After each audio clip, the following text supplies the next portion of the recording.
My guest today is Dr. Heather Wisely. She spent 20 years studying alternative medicines with a focus on traditional Chinese medicine. She has a master's of science from the Pacific College of Oriental Medicine and a doctorate in acupuncture and Chinese medicine. She lives and works in Utah, where she's been licensed to practice East Asian medicine, traditional Chinese medicine, for 14 years now. During her master's degree, she traveled to China to study traditional Chinese medicine in hospitals. During her internships, she gained advanced clinical experience in acupuncture, herbal formulas, cupping, moxibustion. I'm going to ask you what those mean, doctor, and Asian bodywork. She's also completed a 500 yoga teacher training program at the College of Massage Therapy and altogether has administered over 20,000 treatments and taught 5,000 hours of yoga.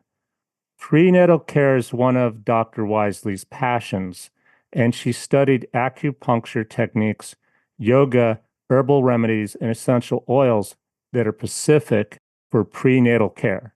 She's committed to finding effective relief for conditions that affect women during pregnancy. Welcome to my show, Doctor.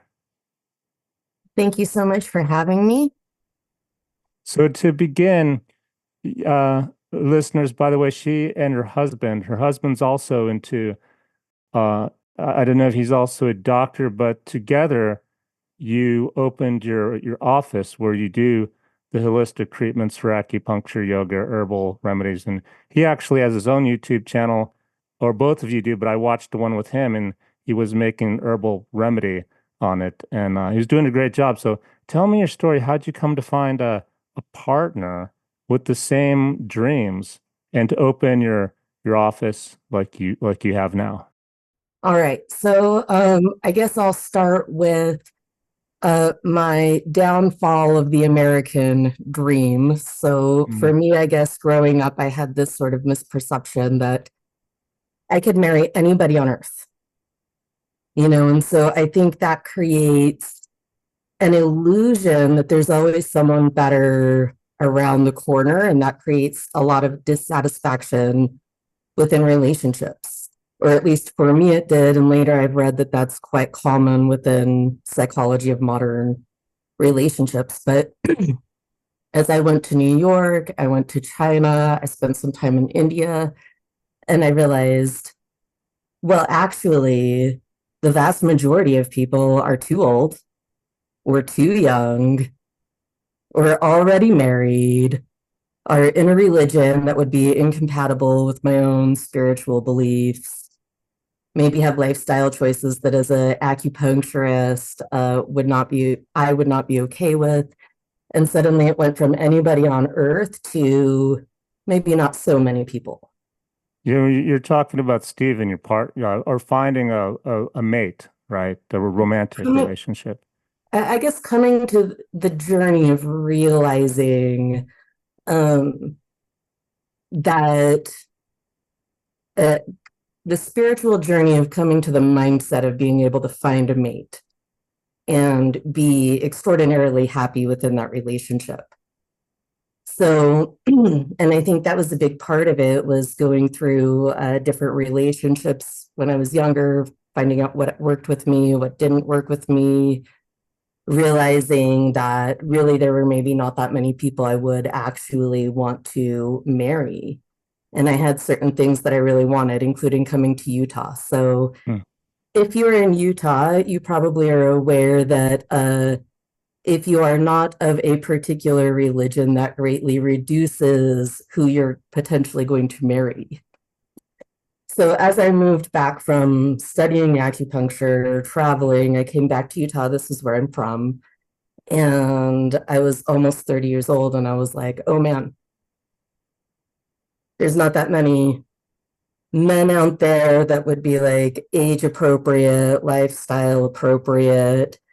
I don't want to meet someone in a bar. I don't want to meet someone at church. I don't want to meet someone I don't know what to do. I'm kind of a weird spot in Salt Lake. Yeah, So, acupuncture and this moxibustion stuff's a little weird too, but we'll get to Yeah. that. So I needed someone that could accept that and love that within me. So so I went to online dating, Hmm. and Stephen and I met through plentyoffish.com. Oh, I'm shocked at that because there's so many other bad stories about dating apps. But so that's great. That's a win. That's one that worked. I think there were a few things that kind of went in our favor. I think we were both very honest about who we were and what we wanted. I was about to say, unlike a lot of people, maybe the problem with the dating apps is they put their best picture, their best lifestyle. So what you're saying is you are authentic. You really put out there exactly what you just mentioned, why you're so special and what you're looking for. You let them have it, it sounds like. My opening line in my profile was my family nickname is, the witch doctor. That is what my family calls me. And so I thought that sort of just put it out there that if that was going to offend somebody or not jive with them, that like we're not going to work out. But if that's something that is intriguing, which to Stephen it was because he had already received acupuncture, he was getting ready to start yoga teacher training. And so Oh, he saw that like punchline and he was like, oh, tell me more. mm-hmm.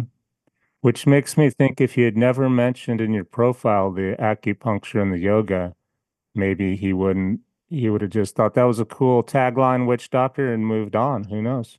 Right. Right. So So then, real quick, and then we'll get into the specifics about acupuncture and prenatal. You see somebody on a dating app? There's so many people using dating apps. That's why I have to know because this is a real success story. What happened next? well, we sent some emails back and forth. He was one of the few people, to be honest, that proofread his emails to me, asked thoughtful questions, answered the questions I asked. It was a real simple, like But an honest, not he wasn't using pickup lines on you and being weird. the app had a setting where I could make it so you could not email me or message me without like less than, I think it was like 200 or 1,000 characters or something. Most, you have to make it lengthy, meaningful.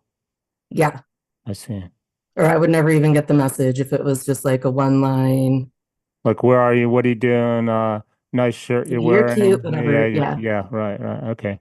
Um, So so and now you moved, it sounds like he moved, or was he already in Utah? he was already in Utah. I had just moved back to Utah. I had already completed my acupuncture training and my yoga training, but and I was working for another acupuncturist and trying to figure out setting up my own business. Stephen was in the middle of a career change. He was sort of changing from construction. He had been doing yoga for a long time. He'd been receiving acupuncture. If you go into his bio, he had actually broken his back in 3 different places and Um, had a lot of healing from acupuncture with that injury prior to us meeting. Um, so when we met, he already had a background for what I was about, and then he started his yoga teacher training. At the same time, another graduate from my school noticed that I had just moved to Utah, sent me a message and was like, hey, I have some extra space in my clinic. Do you want to come check it out? So, and that's here in Draper. So I came and we started a business together doing acupuncture. And there was a yoga studio that was conjoined the business. So they were 2 different businesses working side by side within the same commercial space. And within a few months, I think almost right as Stephen finished his yoga teacher training, they moved out to a new location. And I was like, so Stephen, I know we've only been dating for 3 months, but a yoga studio literally like fell in my lap. mm-hmm. Talk about synchronicity. You're killing it. You got the dating app, and which normally doesn't work, and you found your partner, and now you have this blessing of yeah, go on. It's great. So yeah, he decided to join, and the three of us sort of started this acupuncture clinic slash yoga studio. Stephen was doing managing the yoga studio side as well as like website and business management. Mhm. After a couple of about 2 years in, well, actually, so Stephen then proposed to me on our 1 year anniversary from our first date. So Nice. we started our business officially almost at the 6 month mark, which we were like, wow, this is crazy. Like, who starts a business with someone they've been dating for like 6 months? Like, as the Elvis Yeah. Presley wise men say, like, but we jumped in and we did not look back. I think that is one of the strengths of our relationship was we just never questioned whether or not it was wrong. Hmm. Even in the hard times, even in the fighting and the chaos and the growth. And it Because was, starting a business is hard. Like it sounds like a dream the way you just said it, but it's still hard to start a business, right? I mean, I would liken it to childbirth, Mm. maybe natural childbirth. Like it sounds awesome when you're not doing it. Till they're a teenager, or actually till they're yeah, the growing You're pains. like, oh, it's like the natural way or whatever. And then you're in it and you're like, this is unbelievably painful, Mm. crying, tears, which is, I think, a natural part of growth, right? Like, Hmm. you can't get to the top of the mountain without crying a little bit and being like, yeah, it's so hard and overcoming that. Yeah, and Um, it'll be in the show notes, and we're going to talk about it more later. But the official name of this business you opened, the yoga acupuncture thing in Utah, it's called the Neighborhood Acupuncture and Healing Arts Center, yes. right? Because you do everything yoga, acupuncture, and the holistic approach, the herbs, the cupping, and the moxibustion that we're going to talk about, right? Yeah. So, Tell so me we about the, oh, go ahead. So we started our business. Up until COVID, we were very patient centered and in person. Obviously, during the COVID epidemic, that caused sort of the whole world to stop, and acupuncture wasn't really doable, social distancing. Right. So Yeah. that was when Stephen and I stopped and went like, how do we how do we take our services and move them online? Hmm. And that was when we started Wisely Living, which is the channel you're talking about. So that's right now he's focusing on creating content. I'll be on there in the future as we get content creation more under our belt and figured out. But our goal with neighborhood acupuncture is like we're doing in-person services. You're coming to us, but that is very limited for the ability of people to come to, whether it's me or another acupuncturist. You've got to be able to get there, you've got to be able to afford it. And so that sort of spurred our dream for Wisely Living, which is a platform where we can teach people how to do things that they can do at home, whether it's acupressure, simple yoga poses, herbal remedies. Yeah, it's a great the two channels are great. It took me a while to differentiate the two. One of them seems like it's more Steven's thing, and he's making a spicy elderberry syrup for winter colds to boost your immune system.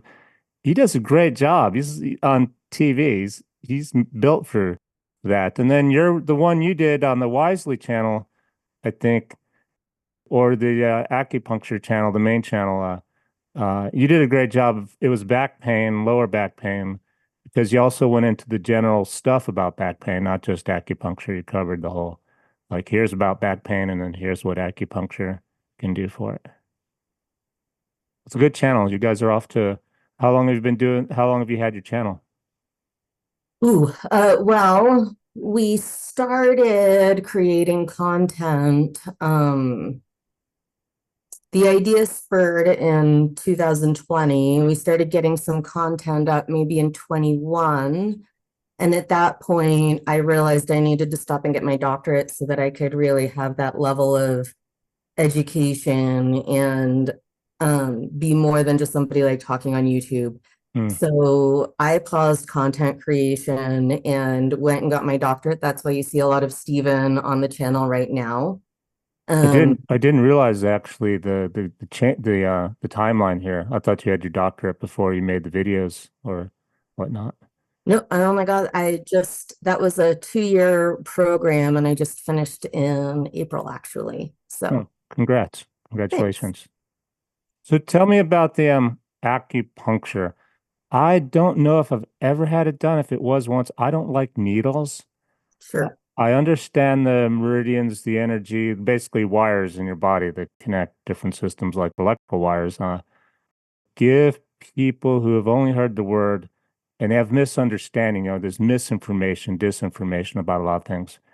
Tell us how it works, why it's so wonderful, why you focus on it. So I think that requires maybe 2 steps back of an explanation, which will tie into those other questions. So much like surgery is not the only technique within Western medicine.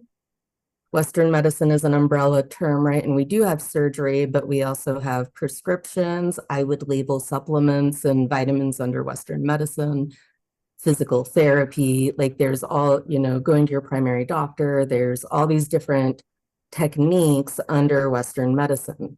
And just like that, acupuncture is one technique under the umbrella of what we're now calling East Asian medicine, which used to be called Chinese medicine, and before that, Oriental medicine. And so we're sort of having a naming crisis, and you'll see it referred to as all of them, but it's the same. I was a little bit, it did catch my eye. Like it's changing terms here. Did she Yeah, learn more or is it like she learned something different or the name's just being changed? the Okay. name is being changed. So, as a lot of the schools that started in the 80s and 90s were uh, colleges of Oriental medicine. And so that was the doctorate or the master's that a lot of people have. But then it sort of changed to like, well, Oriental is not like PC. So let's say Chinese medicine. That's better. And that worked, I had except to some think about that acupuncturists practice mhm. systems that were taught in Japan or Korea. And so Chinese medicine wasn't necessarily a big enough term for the medicine. And so then it becomes East Asian medicine is like the new super modern like PC umbrella term for the medicine. And like Western medicine or biomedicine or modern medicine or conventional medicine, depending on which PC word you want to use, there are within Asian medicine 8 branches, and one of them is acupuncture. But we also have Chinese herbs, which is using herbal medicine, mostly herbs. They call it Chinese medicine and not herbal medicine because they also use minerals and things that are not necessarily plants. So Chinese herbal medicine doesn't work for the internal medicine that we're using, which also includes, like I said, animals. It can include minerals, like so. And then there's hands-on techniques like cupping, which is where we take glass, or some people use plastic cups and attach them to the body to create suction to improve blood flow for healing. Hmm. There is scraping, which has a few names. Chinese medicine will call it gua sha. I've heard it called the Graston technique. I think there's another technique, another name for it. And that's where there's a flat object that's scraped along the muscle, and that also improves blood flow to create healing. Hmm. And then there's different massage techniques. Nice. I'm starting to, for a moment, I wondered if you just needed a different word than Oriental or Chinese, but now I understand because it's these other tools. It's like a toolbox from that side of the world, and it all works together as a system. Yes. So people can come to a acupuncturist and not get acupuncture. You don't have to get acupuncture to benefit from East Asian medicine. If you have someone who's trained in Chinese medicine, you can get herbal formulas instead of acupuncture, or you can get body work. There's a lot of just lifestyle advice. There's a tremendous amount of lifestyle advice within Chinese or East Asian medicine, where a lot of times I'm just talking to people about just, changing different techniques to their diet, adapting to their environment. I'm sure that you're very well aware that if you don't adapt to the environment, it is a struggle, right? If you don't have the proper equipment, and that's a big part of Chinese medicine, is adapting to wherever you are on earth. I think you're referring to my mountain climbing. Yes. You've done your research. I was like, how does she know? Does she know that about me? But I yeah, do know that climbing. about you, yeah. Yeah, what you're gonna put in your backpack, so it's not too heavy, but you don't leave anything behind that's critical. And you're dressed for the weather. Yeah, not overdressed too. Exactly, right? Like you have to be dressed for summer, you have to be dressed for winter, you have to be dressed for whatever is happening right now. Yeah. So back to the needles. Say I'm getting acupuncture. Yes, You probably get this a lot. I'm afraid of needles. sure. That's why I don't do it. So what do you tell people who acupuncture could really help release some of their pain or make them more healthy, energetic, increase the energy flow, however it works. How do you engage them, explain it so they're not so afraid? I have several techniques that I put my particular clients through. So first of all, I have a short video series that I ask my clients to watch before the first time, where I explain how acupuncture works, what it is supposed to feel like, what it should not feel like, what are potential side effects. And then I actually filmed someone getting their very first acupuncture treatment Oh. so that people could see what it looked like, and could sort of write down any additional questions. And that also freed up a lot of my in-person time. Instead of answering these questions one-on-one with people, it's like, okay, now we've got a lot of that out of the way. Let's talk about you and how I can help my clients. So that helped a lot because people got to see a real acupuncture treatment and somebody not being in pain. Mm-hmm. The next thing that is really important to understand is that outside of acupuncture needles, any other needle we come into contact with is a hollow straw, and it is intended to put something foreign into your body or take something vital out of your body. Oh, like an injection, like a shot at the doctor. Or a piercing, or Mm, a tattoo, okay. or a blood draw. Any of these things, we're putting something in or you're taking something out, and that is inherently traumatic. So within our body, you're not supposed to lose your blood. In Chinese medicine, the blood is the most important thing in your life. Without blood, there is no life. And we know this in our society too, right? So there should be an inherent fear and dislike within losing blood. Now, sometimes we have to overcome that and go to the doctor and get a blood draw to find out what's going on. But there should be a healthy instinct to not your blood removed from your body. But acupuncture doesn't take your blood. Well, when you mentioned it's hollow, that also made a difference to how I view acupuncture because it's like a hollow bullet. It causes a lot more harm because it's poking a hole, literally like a donut through you, whereas at least a regular bullet, a sharp, solid needle like acupuncture uses, it sounds like is it can it can just go in like a knife through a slicing piece, like going through a piece of bread versus a hollow bullet. Yes. So we have a straw compared to acupuncture, which we call a filiform needle. That's solid. So it's not intended to take anything out of you, and it's not intended to put anything into you. So if something is added to the body, like jewelry or ink or a vaccine or whatever, you're adding something, and that should also be inherently traumatic to the body on an instinct level, on an animal level. You should not want foreign things injected into your body. The only way foreign things should come into our body is through your nose and your mouth, and maybe absorbed through your skin, like air or, some like other things like that. But generally, like things should not be injected into the body. I think of that like a Trojan horse effect. So, Well, we open in Pandora's box. We could definitely tangent into vaccines and stuff.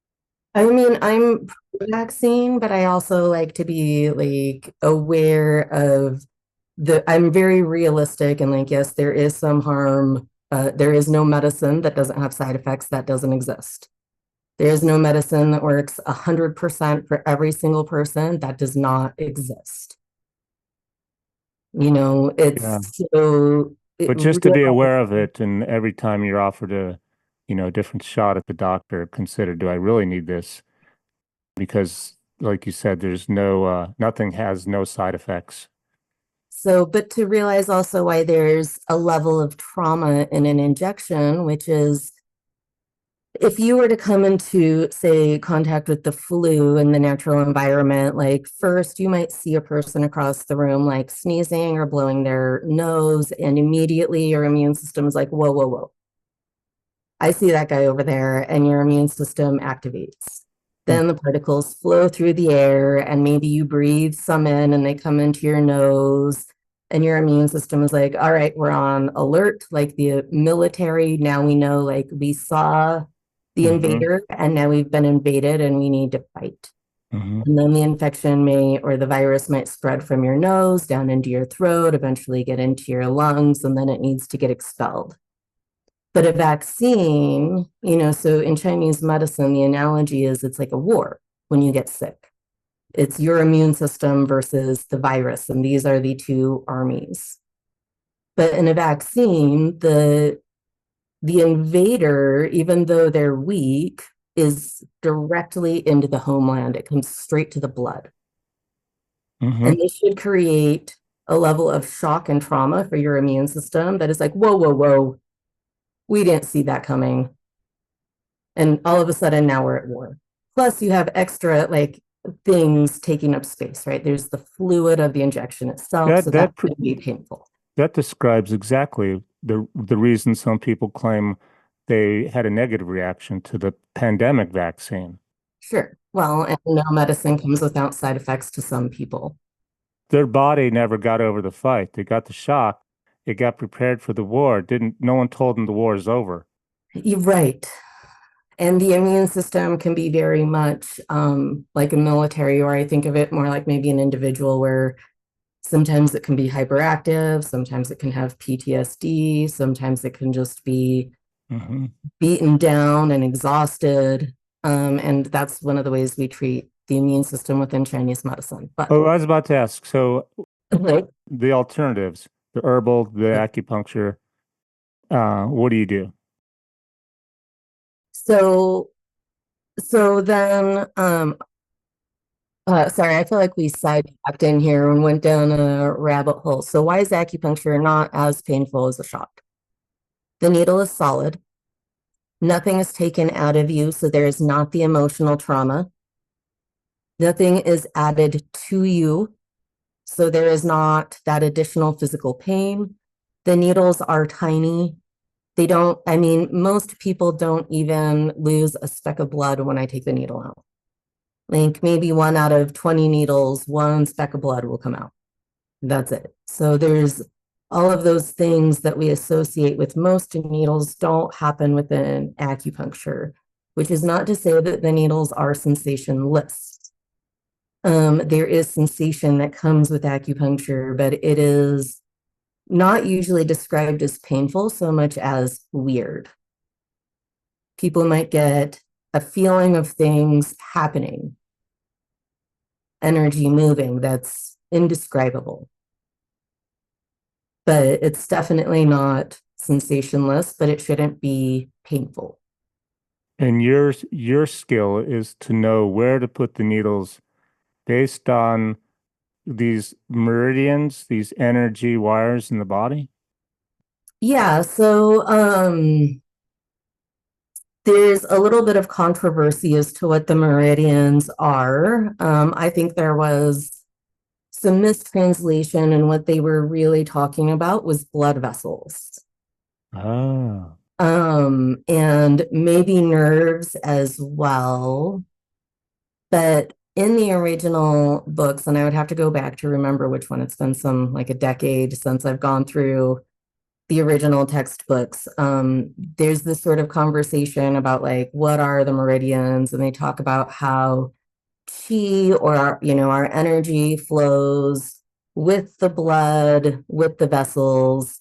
And to me, that, and the chi really is the essence, the fine essence of the air that we breathe, that is extracted by the lungs, and the food that we eat that is extracted by the digestive system, and that this is what the chi, or the energy within our body, is.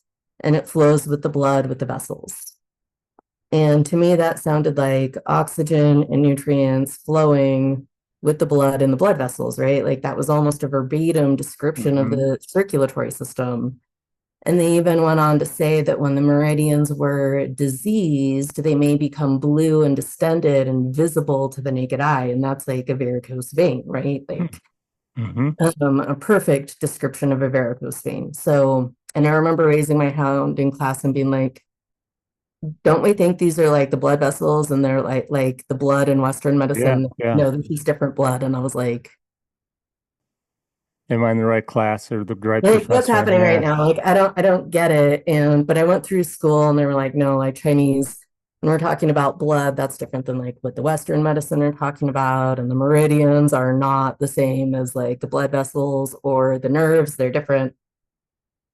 But I came across a pretty new book put out maybe a decade ago, where there were some new translations. It was put out by the Oxford Press, actually, and the author did say that if we went to some more modern translations of the ancient Chinese, that really they are describing blood vessels, and they're describing blood flow. Mm, And that's what acupuncture is affecting. And not that we want to put needles in blood vessels, we put them near blood vessels to affect them.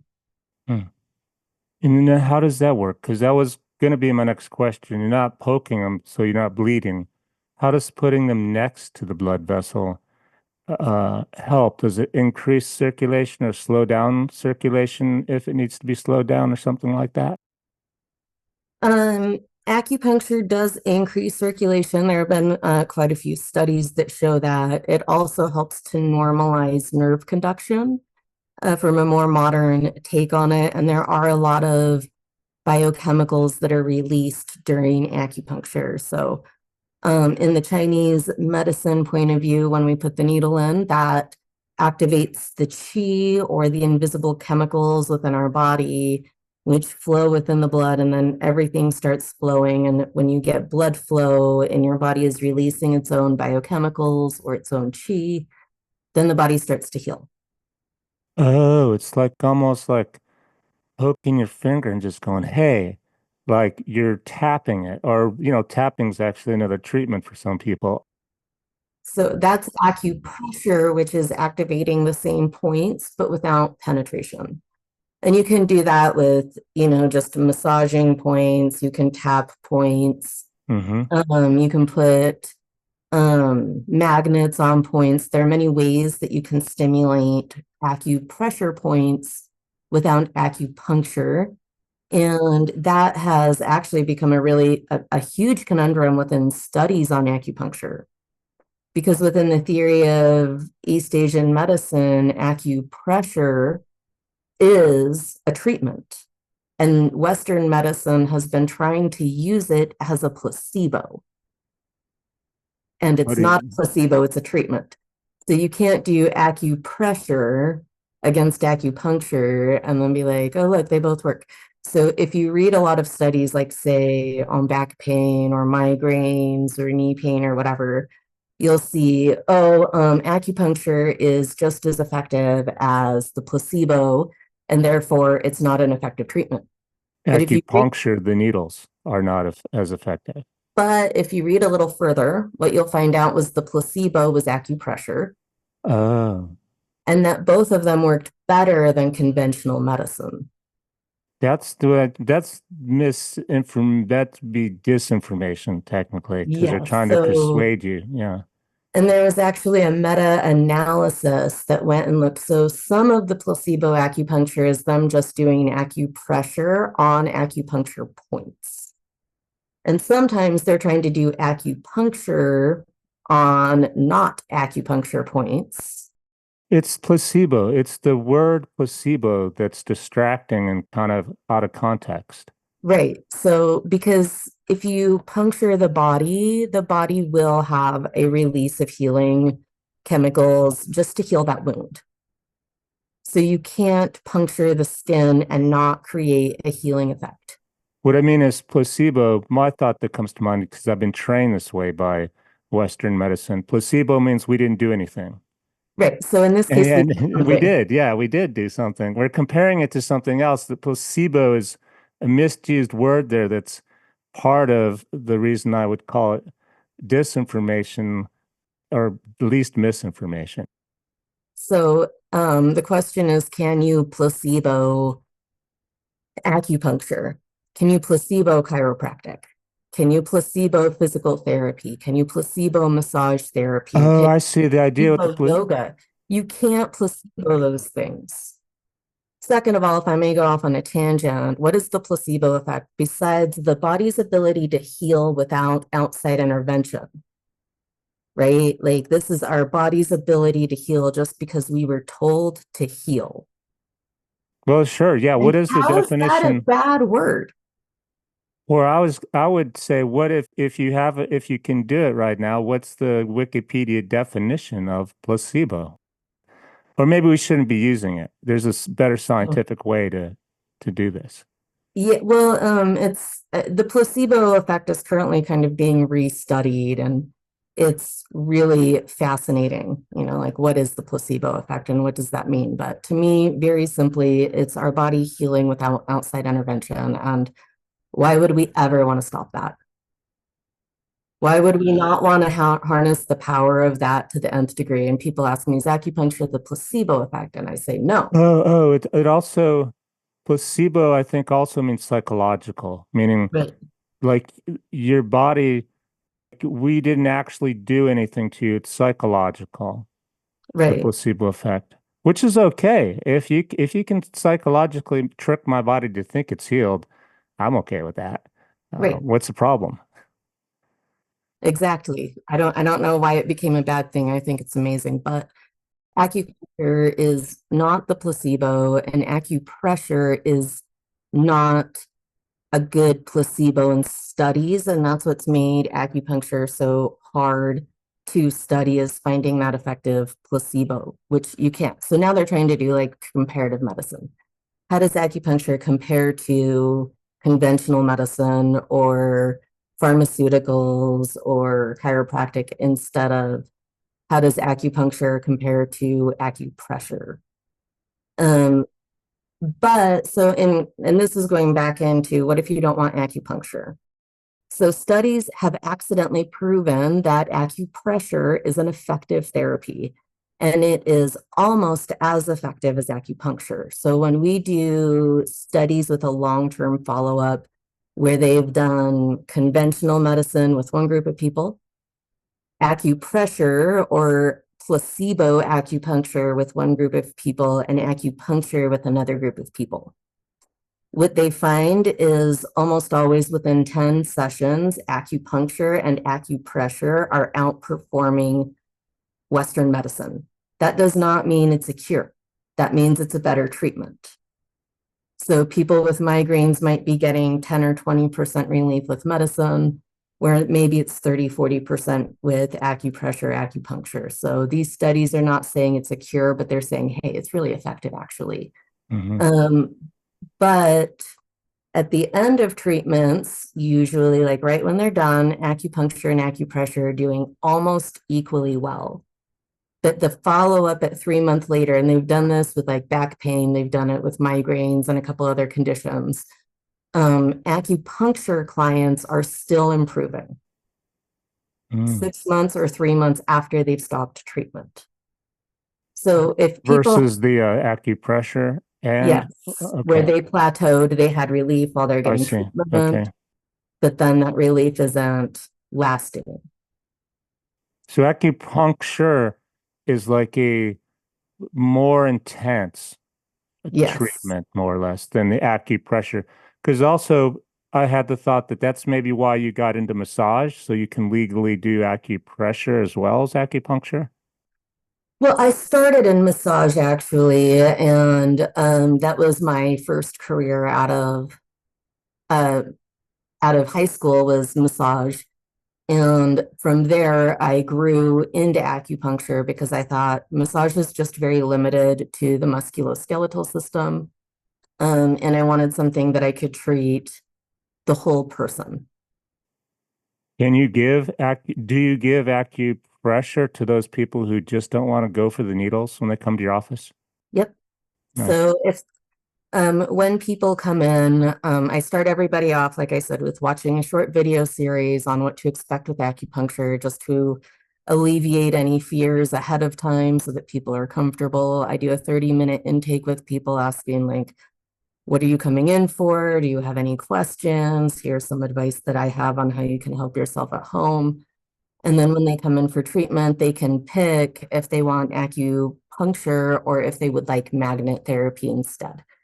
So everyone will start off with like 10 to 15 minutes of body work where I'm doing cupping or gua sha or other East Asian techniques that are within my acupuncture license because they're part of that. And then I didn't actually keep my massage license because I don't offer massage full time. I I see. just find acupuncture to be a lot more effective. How do the magnets? I mean, I know you create a current and that creates a magnetic field. So you probably have little coils making currents, creating magnetic fields. How do you know where to put them so that they actually create the energy the way you want? How'd you learn to do that? How does it work? So, um, I am sure that there are some people that get very into the science of magnet therapy. To me, I'm just using it more like a way of applying acupressure beyond me sitting there and actually pushing a point. So I'm pretty simple about the whole thing that if we're pushing the point, then the point's going to be stimulated. That's going to create an effect. Um, and the way that we learn is 4 to 5 years of very intense training. So acupuncture school is a Master of Science degree, or you can increase that to the Doctor of Acupuncture, Chinese medicine. And I think we took 12 or 13 college classes on where the points are, how to needle them, how deep, what angle, what condition, what combination. There are, I think, 365 traditional acupuncture points that were mapped out some 2,000 years ago. Since then, there's a whole system of ear acupuncture that increased to another 100 points. What about the magnets? How do you know where? Oh, it's the same spots, but It's you the put a same magnet spot. on. I see. Yeah, the only difference is the tool. And okay, I see. And And what we know about the by studying the books, learning, memorizing, and then application. and what is the cupping? Literally, it's like a teacup or something smaller that how do you create suction with it? Um, Traditionally, we use fire. That's the style that I use. So it's a glass cup. It's sort of like a dome with a rim. I wish I had an example here, but I can picture it. You got a glass jar, like a small yeah, glass jar. more like a cauldron Okay, in so a it's jar. So it's round, yeah. And then you have it kind of at an angle. You swoop fire through it very quickly to create a vacuum of oxygen and then attach that to a flat place on the body and it creates suction. Now, a lot of people use like modern ones that have like a pump suction. I just don't like the feel of them. mm. I've had them used and I didn't think they were as comfortable as the glass cups. So, They're cold. They haven't been preheated. right. And it's plastic instead of glass, so it just doesn't have that same smooth feeling. So it creates a suction. It's not painful, if you could imagine maybe applying like a vacuum hose to your skin or something. So there's a feeling of suction, but not necessarily painful. And that draws blood up to the surface Oh, um, to improve circulation. So, okay. as I said, Chinese medicine, we're really big on blood flow. Like you'll hear us talk about blood all the time. And it's because that's how the body heals is through blood flow. And we don't heal when a part of the body is not getting blood flow. That's why joints are so hard to heal. They don't have as much circulation as a muscle or an organ or something. So I like knee pain or back pain or, shoulder pain is so hard. We just don't have as much circulation. So say it's on your shoulder, right at the apex of your shoulder. Then you try to put a cup on the part that hurts, to like you different size cups or something to make it fit. Yeah. I mean, there's several from very, very small diameters to Mm. several inches and yeah, just fit the part of the cup to the part of the body. Or if that's not working, we'll try scraping. That can be done almost over any, In the scraping is something similar. It's stimulating. I like yeah. almost like massage in a way, but in a sharp, direct pattern across back and forth or something like that. Usually more like one direction. Sorry, this is a hard thing to mimic, but yeah, so we'll start like at the top of the back and pull it down, lift and repeat. Hold down. Okay. In Um, one direction. You're kind of moving it in one direction, not like a massage where you're rubbing. You're yeah. scraping the blood, the circulation in a direction. And then that will create both of them. If circulation is poor, will create bruising. If you have really great Mm. circulation, at least in my experience, people don't really bruise. Mm-hmm. But if the blood vessels are maybe weak or damaged, if blood isn't flowing through them properly, then there will be a lot of bruising. Well, I was thinking I don't want to tangent us to my problem because I want to talk about prenatal care while we still have your time. Uh, but I have these bad blisters on the back of my feet from wearing climbing shoes that are too small and big scars and blisters that never heal. I've never considered this. And it's because there's bad circulation back there. Everyone tells me it's the worst spot for circulation, your heel. Could I use the cupping on that? I think acupuncture and, well, not directly on the blisters, but like, They're healed. They're healed. They're scar tissue now. They're oh, scars. yeah, then more like the scraping would probably be easier for that area. Hmm. Okay. Yeah, Easier, but if I could do, because the trick would be to get a cup on at a body part like that. yeah, that's not as easy. Okay. Or even massage. Even massage comes to mind. You keep it even simpler. Massage it. Yeah. Okay, so tell me about the prenatal care. That's your specialty.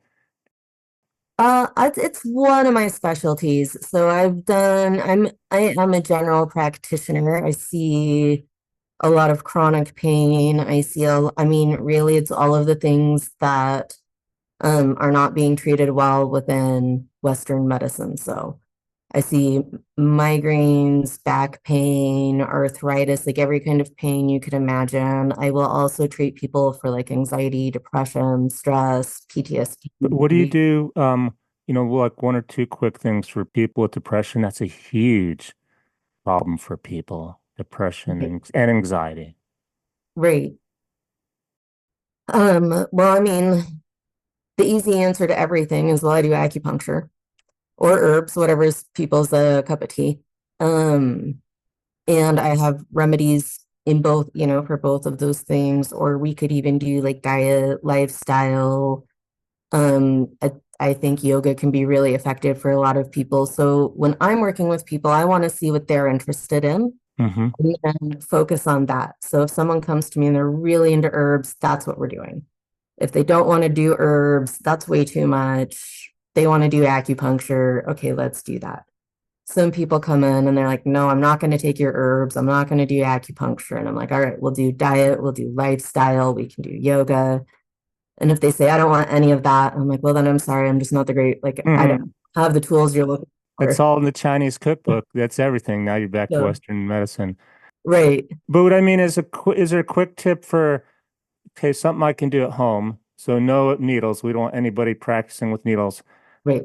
So I would guess that would mean acupressure with your fingers for depression.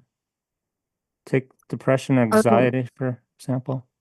so usually we want acupuncture points are a little tricky because they're like ingredients in a great meal. Not even a recipe, but within a meal. So if you're sitting down to like Thanksgiving dinner, there are a lot of ingredients in front of you, and some of them are very important and some of them are less important.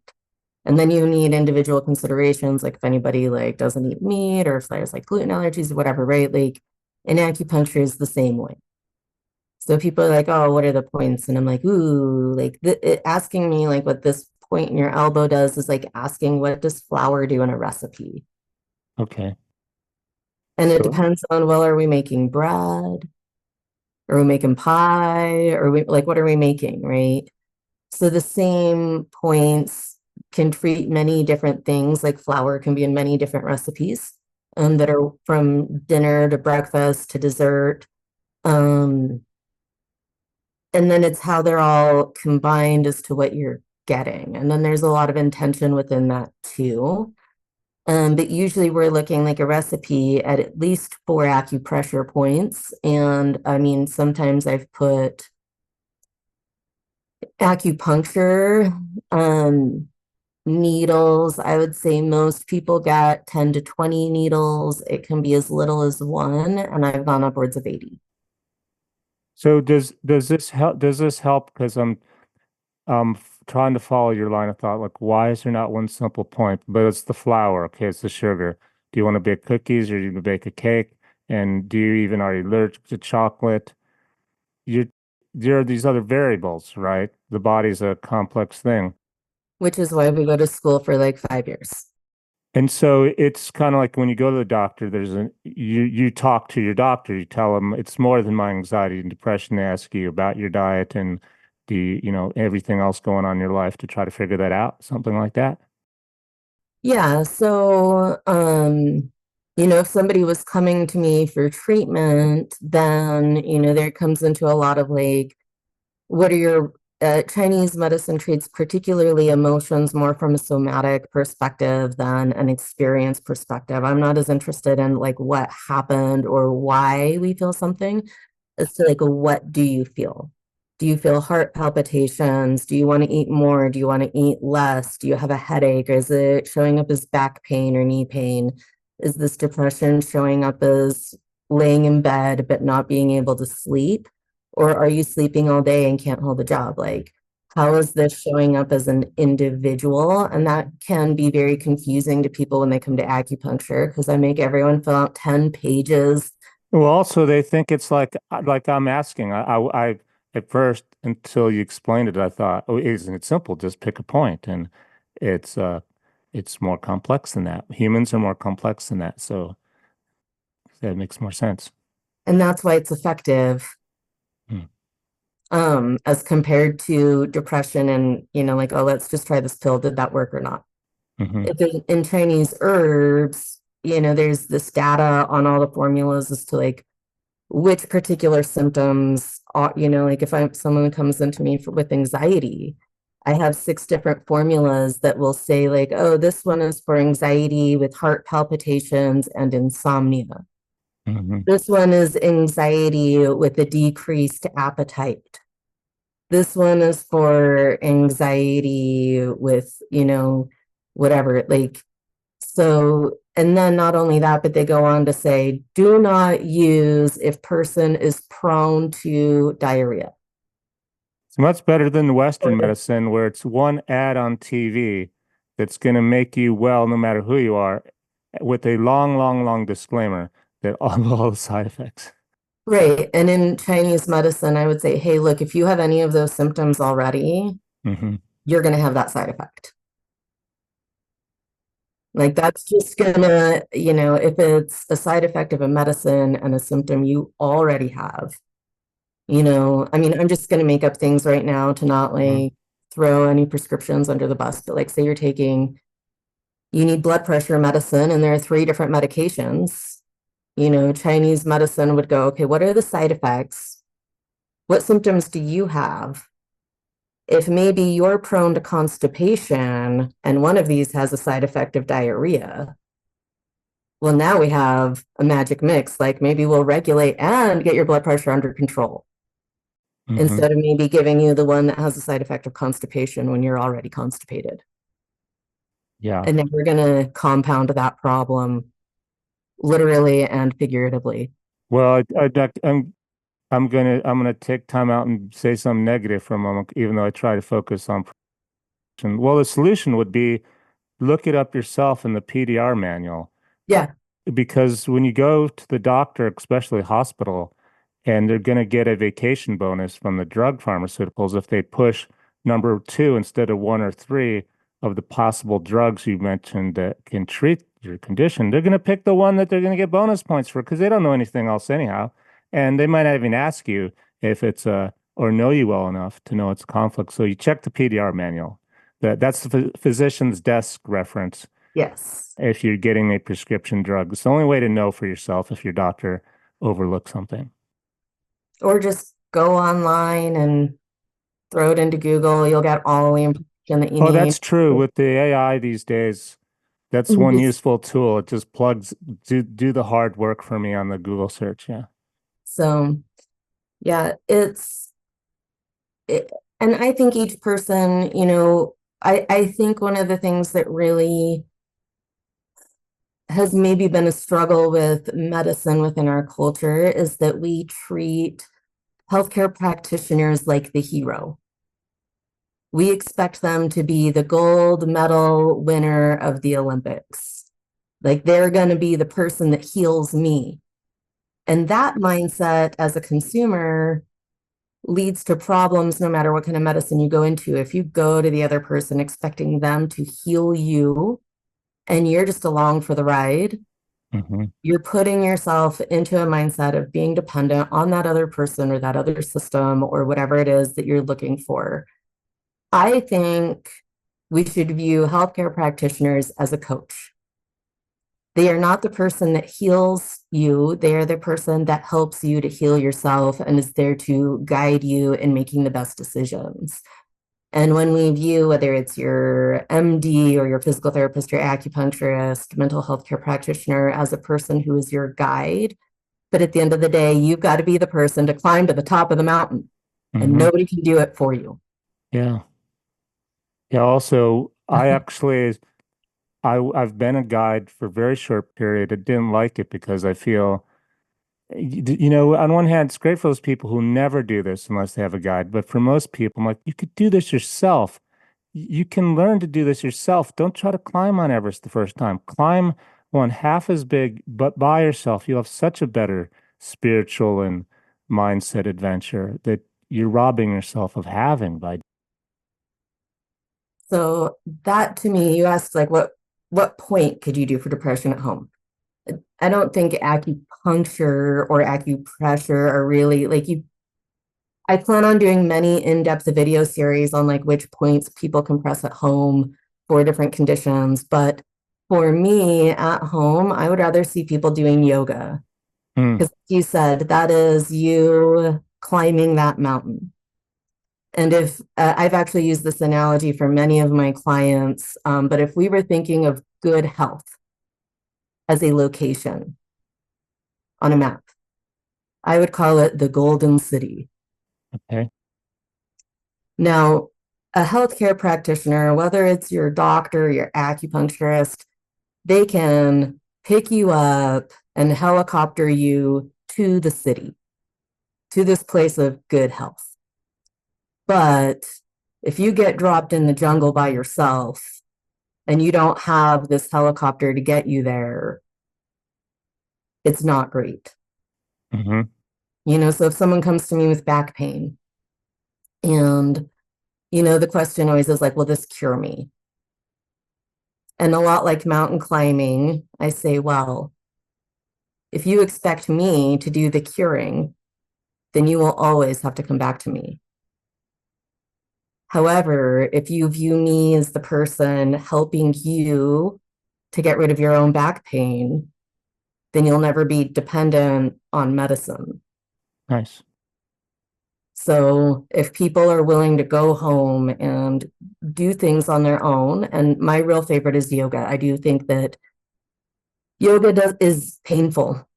Well, So I think I'm it is. open-minded to this yoga again because you mentioned it, so I'm going to look into it again. But whenever I go to class, even if the gentle class, I get killed and hurt. I literally hurt myself, even the gentle ones. So I I'll get into that a little. I'll side tangent on that in a minute, but metaphorically going back to this analogy. So you're in the jungle, you need to get to the Golden City. What do?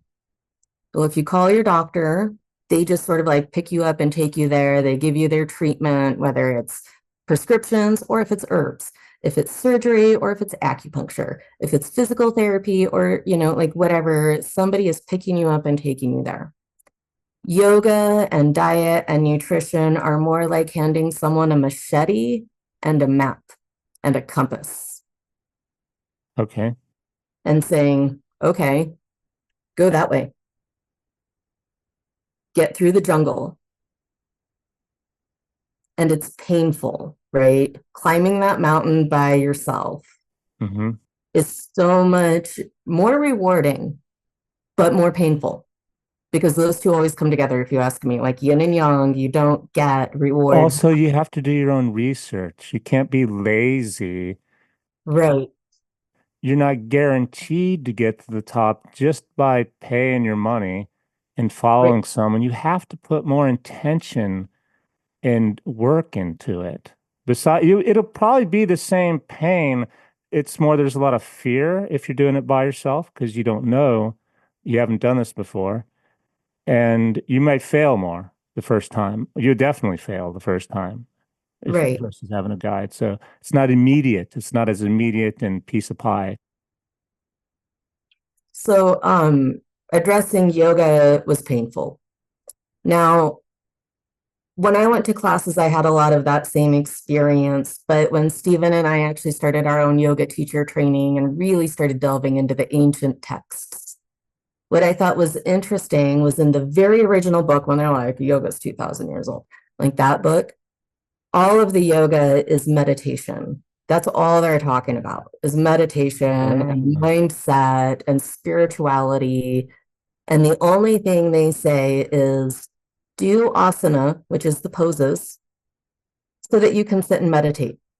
oh, That is the only mention. So when someone's like, sun salutations are 2000 years old. ah. See, the ones I go to, even the gentle yoga classes, I'm not a good dancer. I can dance, but I can't learn how to dance, like remember dance steps. Right. And I'm the yoga I go to, it's everyone's doing their pose perfect, and I'm still like, "What are you doing? What are you doing?" And before I can even, Well, I'm the out guy. Yeah. so as I got into so the first book that actually talks about how to do poses, that one's only like, I don't know, 600 years old. Like it's not very old. Hmm. And all of the poses were only meant to get you to be able to sit comfortably and meditate because Oh, you to cannot, increase the energy, you're well, changing the energy for that meditation? and improve your health Okay. because you cannot sit and meditate if you're like, I'm so depressed. I'm so anxious. I can't sleep. I have a cold. My back hurts. You're changing your posture, like standing up Well, instead but of those sitting. things consume the mind. If you have a flu, that will consume your mind and you can't sit there and meditate through a flu. You're just like, oh, I'm sick. If you have Hmm. back pain, you're just gonna sit there like sitting in meditation on the floor. Are you kidding me? That's like, ow, my back hurts, ow, my back hurts, ow, my back hurts. So the point of the poses was to make people healthy and pain-free so that they could sit and meditate and not be distracted by the physical body. That was the goal. So if a style of yoga isn't getting you that goal, it's not the right style for you. Okay, I lost you for a step here. Um, I've got back pain. I can't lay on the floor in a position that hurts, but I'm kind of seeking clarity still on what the original text, why they wanted you in these poses to do the meditation. Because they wanted you healthy. I'm not clear on why they wanted the So poses. there were only like 16 poses, Hmm. not 1,000 or whatever you see today. Right? None of them will you see in most classes. Like you're not going to see any of those ancient, mostly what you'll see is like upward dog, downward dog. And Yeah, those yeah. do not come onto the yoga scene until about 100 years ago. Oh, interesting. And they were borrowed from British military calisthenic training. Uh-huh. That's They why I were, get hurt. That's why those they hurt me, even though they're yeah, supposed to be gentle. no, those are not gentle poses. Those are military training poses. Mm, Those are push-ups. You okay. know, and that is not I mean, if you're 19, you're fit, you're fabulous, nothing's wrong in your body, you can do like a heavy workout and it doesn't cause any strain, then those kind of yoga classes that are like upward dog, downward dog, chaturanga might make it so that you walk away going like, wow, I feel so great. I feel awesome. Now, for me, I have a shoulder injury, so I cannot do upward dog and downward dog more than maybe once in a class and only a couple times a week. Me And too, from the climbing. and I even didn't. I was well again until I went to the yoga class, ironically. so, And yeah, so I don't do those when I teach yoga, I don't teach those poses usually, or I modify them for people. So there's yoga workout, and that should not be confused with yoga. I think of it more like, I don't know, cardio and yoga clothing. If people are sweating, that's not, I mean, I would argue that that is not really getting people into that space of the original goal of yoga, which is feeling good and getting into a good mental mindset. So when you are mountain climbing, I presume you have had moments of mental peace.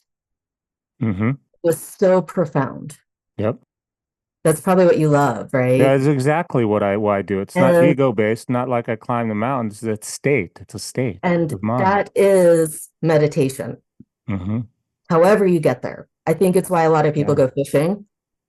I Yeah. think it happens for people maybe when they're knitting or crocheting or doing their art, whatever gets people into that space where you are like hyper, Yeah, the runner highs the and the runner bicyclist. high. Acupuncture triggers it.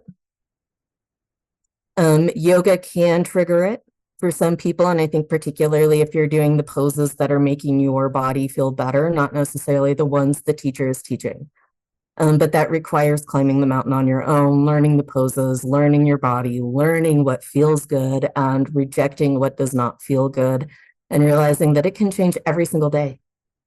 Mm. Some days you can climb farther, some days you can't climb as far. And I think we get that with most sports, but in yoga, we're expected to have this sort of Yeah, constant upward, yeah. which never happens in life, Yeah. right? Like if you're climbing a mountain, you go up, you go down, you go up, you go down, you go up, and then on the way down, you go down, you go up, you go down, you go up, right? Like there's plateaus, and yoga's the same way. I see. Some days you're strong, some days you're flexible, some days you're tired, some days you're energetic. And if you know yoga well enough to just match your speed with your energy, match your poses to your physical health, not just in general, but today. And I guess you said earlier, you can find it on the Google or the AI, the 16 original poses. So you can find those. The original book was that talked about Hatha Yoga is called the Hatha Yoga Pradipika. I think I pronounced that correctly. It's a tricky word. And yeah, I found that on Amazon. Nice. Yeah. Did we mention anything about prenatal care yet? No, we have not mentioned anything about prenatal health. So that is, of the many things that I treat, it is a particular topic. I think one, because women in Utah have more children than statistically across the nation. And two, there is such limited relief for so many symptoms within pregnancy. Like, once you're pregnant, you can't have ibuprofen, you can't take cold medicine. A lot of these things that we go to just sort of casually are no longer available to pregnant women. And even if we're not sure if there are side effects, we're like not sure if there are side effects. So it's like, well, even though we don't know that that's dangerous, you probably still shouldn't do that. And acupuncture is proven so beneficial for back pain, which I think something like 90% of pregnant women will experience. It's so effective for migraines, which I don't think hit pregnant women more, but migraines are more prevalent in women. And there's not really an effective treatment while you're pregnant. Um, Acupuncture, I mean, but also acupuncture going one step behind that is effective for fertility. So a lot of times I'll be working with Oh, women who are trying to get pregnant, whether they're trying to get conceive, um, not to say naturally, but maybe conventionally, versus if they're going through like IVF or other assisted fertility techniques. Acupuncture is really helpful for that and improves those outcomes quite dramatically. Um, so then it's more natural for women to continue coming in when they're pregnant. I And see. I should also say it's helpful for morning sickness. So I see a lot of women early in their pregnancies if they're having morning sickness. I see a lot of women later in their pregnancies if they're having back pain. Do you do video? Because you're in Draper, Utah, right? Which Yeah. is not that far from Salt Lake City, I think. Nope, I mean, we're all within the same like I mean, it's potential you could counties. someone could fly into Salt Lake on and go skiing and come see you is why I'm asking. I'm just trying to get a layout of the land because for the rest of the people, I see two other options. They watch a video, or do you do video conferencing appointments with them? So yes, I'll do video consultations with people. So still the first thing I'll have people do if they want to go one-on-one with me is they fill out 10 pages of paperwork. And so I know everything about a person's health before I ever get on the phone with them. I know exactly every part of their body, any symptoms they've had, any injuries, any prescriptions, surgeries, anything.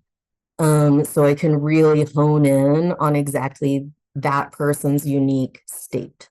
I see. And then, like I said, we get started usually with just like what that person is hoping to gain, what their experience is. If they were far away from me, we may just really focus on lifestyle, maybe herbal recommendations and things people could do at home, but more than a video, really fine tuning it for that person. Hmm. Stephen does private one-on-one video, yoga videos with people. So like if you are far away and you're like, hey, look, I've got this Achilles tendon issue and I'm trying to do yoga, but like I can't, I'm going into these classes. There's like 30 people. I can't talk to the teacher. I can't do these poses. You can jump onto a Zoom meeting with Stephen and he'll look at what your exact physical abilities right now are, teach you how to modify those poses so that they work for you, or what poses you look at the poses you can do rather than the poses you cannot do. Look at what your goals are. Hey, if your goal is Achilles tendon, who cares about neck rolls? Like those neck rolls are going to do nothing for your Achilles tendon, or like cat and cow is not going to do anything for your Achilles tendons. Like let's focus on those poses that will affect that and that you can do without pain. And then with the Zoom, you can record it so you can watch it back again instead of having to take notes and memorize the poses, right? Right. Which I couldn't do until Yeah. I went through yoga teacher training. I couldn't remember the what poses or what order or how to do them or, Yeah. it that takes taking time to memorize. I'm a bad memorizer in terms of dance steps and yoga poses. I need to watch the video of me I, doing it like 10 times, I was the same way. I am the same way. But especially if I want to do it the right way. right. Well, in my opinion, there is no right way to do yoga. I am against the idea of a right way. Like, what is the right way to get up to the top of the mountain? Yeah. Oh, what I mean is to remember, even if it's not the best right way for me, at least the way I was shown, I'm not doing it. And maybe it is better.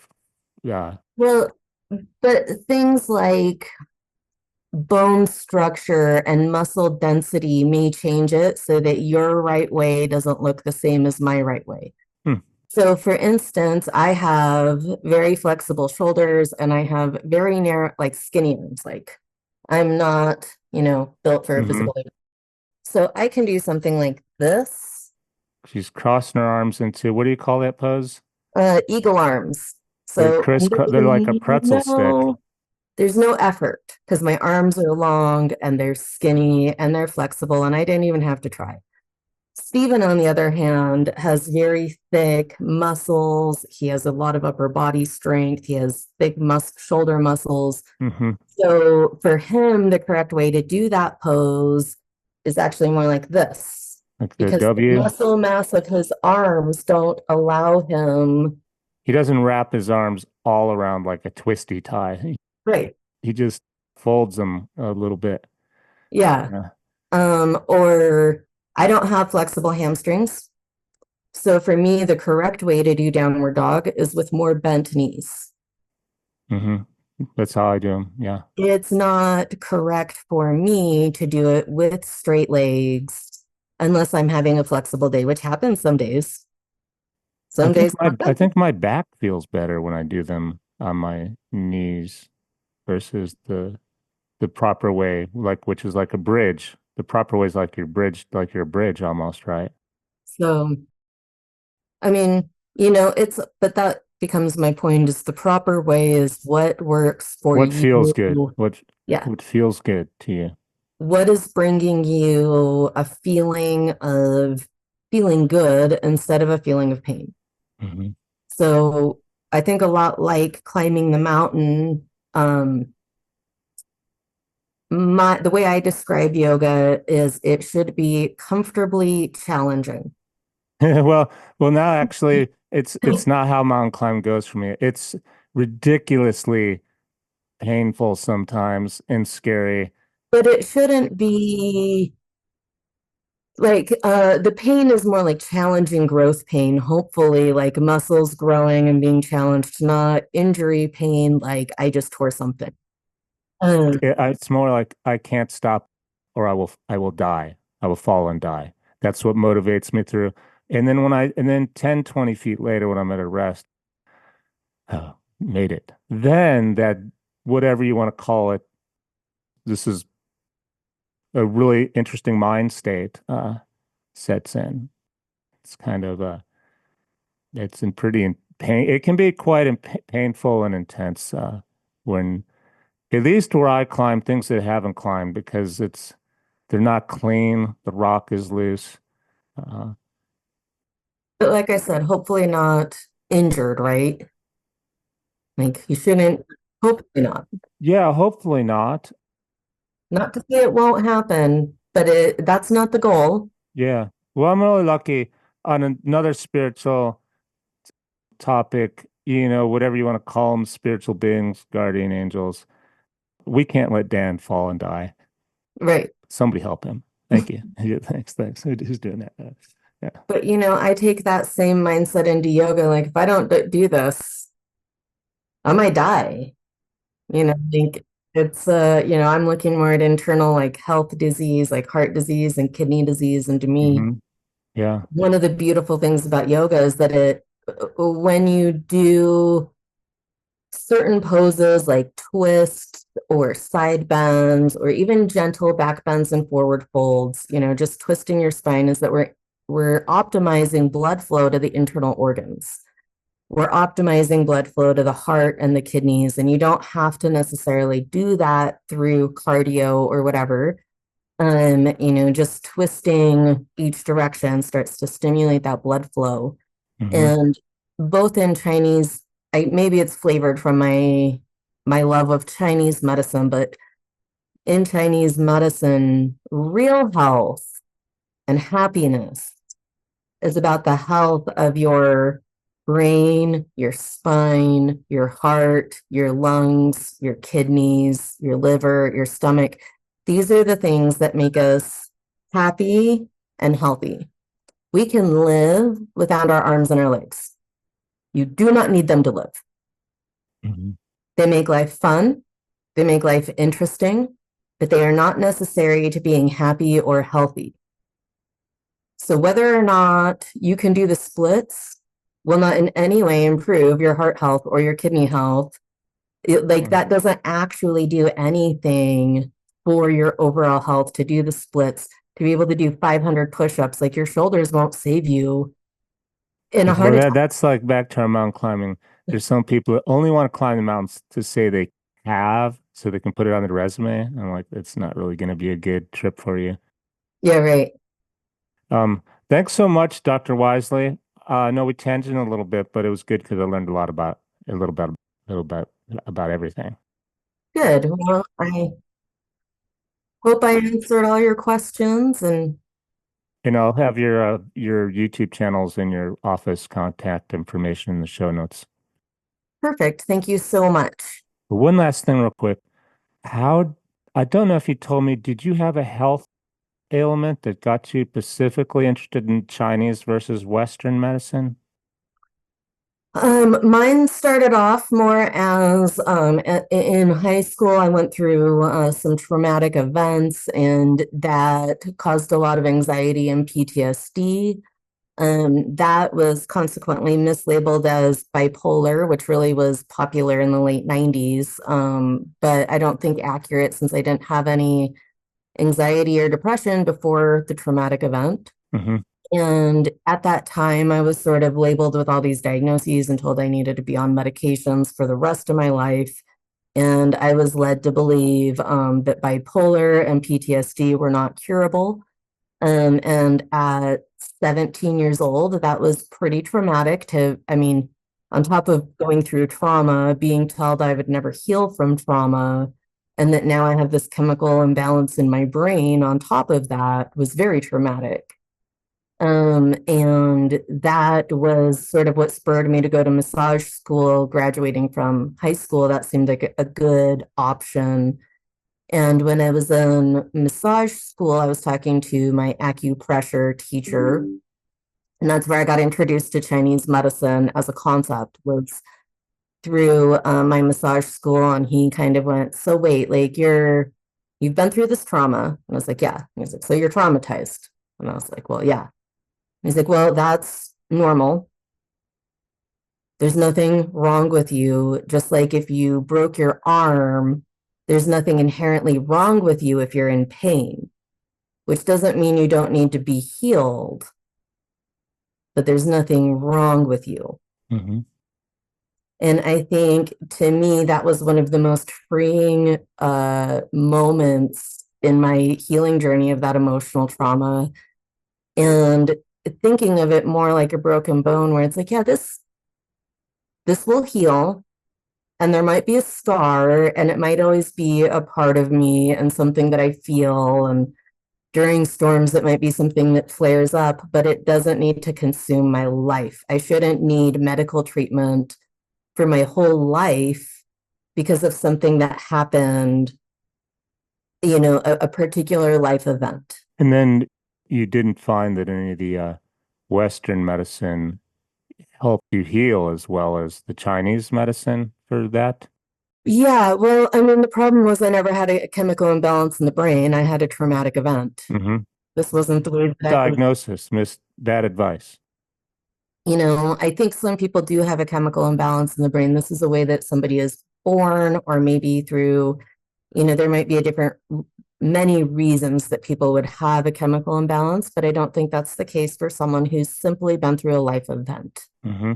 whatever that is. And I believe that life events can maybe not be healed completely, but I believe that we shouldn't need continual care for them, or at least most people wouldn't. Hmm. Especially if they do take that mindset of like, A, if I've been traumatized, like I should be able on some level to recover and to adapt to what's happened and to be able to move forward and find health and find happiness, even if things may never be the same.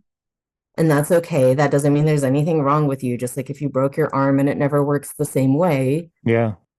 It's a but, great analogy. It's a great analogy. Yeah. and I really resonated that the concept within Chinese medicine was that we could heal and that we could heal emotionally or physically and move forward, and that ideally we don't need to be in constant treatment. Some people, yes, most people should not. Hmm. So, Thanks for sharing that. yeah.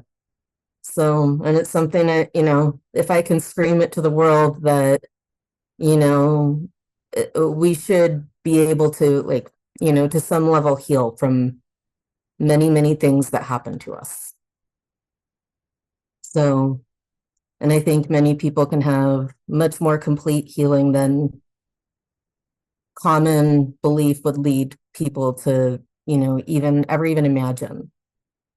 Yeah, this is why I'm having you on my show because I think there's not a one size thing fits everybody, everything. And just because something doesn't work, like we talked about the placebo effect, doesn't mean it might not work for you. So keep an open mind, and as long as somebody does you no harm, as long as it's not gonna Hurt. hurt, yeah. And it doesn't sound like needles don't hurt that much. I had acupuncture done; it did not hurt. It was a little weird, like you said, didn't hurt. So something else Yeah. to try, as well as the herbs and the cupping. I'm definitely gonna try on my own. Maybe even the magnets gave me a couple ideas. Well, and if you go onto our Wisely Living YouTube channel, Stephen this summer actually created little 10-minute videos for every single part of the body that might be in pain.